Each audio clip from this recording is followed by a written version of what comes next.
Earlier we talked about Francois and his co-worker is a man named Kuhn who was up on the video at the beginning of the video. His wife is Suria. Suria is a wonderful lady. She's been here. She's spoken here many times in our Bible studies. A wonderful woman. Kuhn and Suria have 16 children.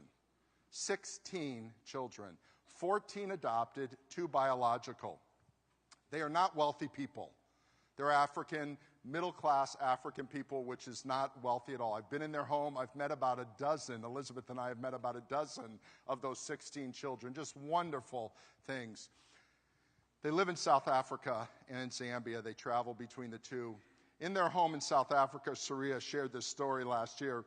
You have to take the garbage out. South Africa has many of the accoutrements that we in America have. They take the garbage out, put it at the front of the driveway every week. And so she took the garbage out, and as she was walking back, and all the garbage cans of all the little houses were up the street, she noticed that there was a man, a beggar, was going into her garbage can. It had just come from the garbage can next house over, came to her garbage can. She's walking up, and she's looking at him. So she goes to him, and she goes, "Can I help you?" He goes, "I want some food."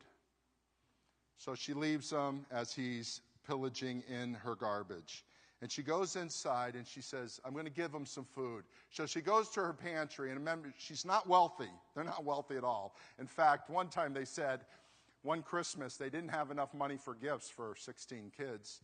And so they bought a couple of Cokes, Coca-Colas.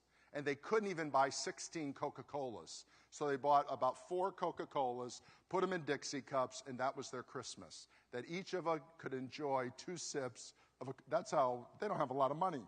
And she says that. So she goes into the house and she says, "I'm going to give this man some food." So she's taking out a can of beans. And she says, "Nope, I'm not going to do that. I'm going to give him 6 meals so he can eat for a week."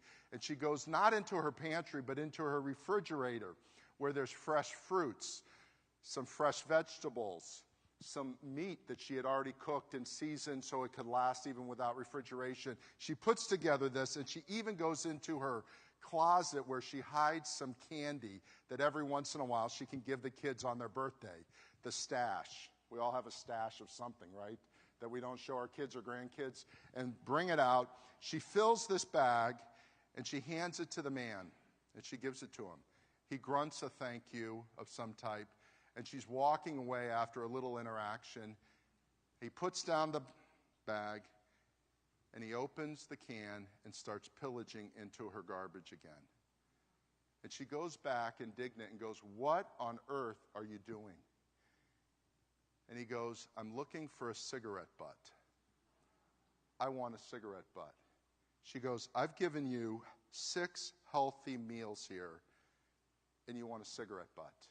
And she turns around mad, upset, indignant. Her kids are not going to eat as well this week because she gave it to this man, and she goes inside all upset.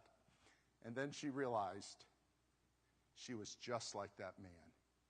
God has given us a treasure, and we're going after cigarette butts. He has given us the King of Kings and the Lord of Lords, and we're going after whatever you want to go. You name what you want to go after. How does that stand up to what God has given us?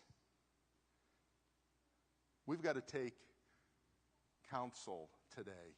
This is Low Sunday, but I want to make it High Sunday.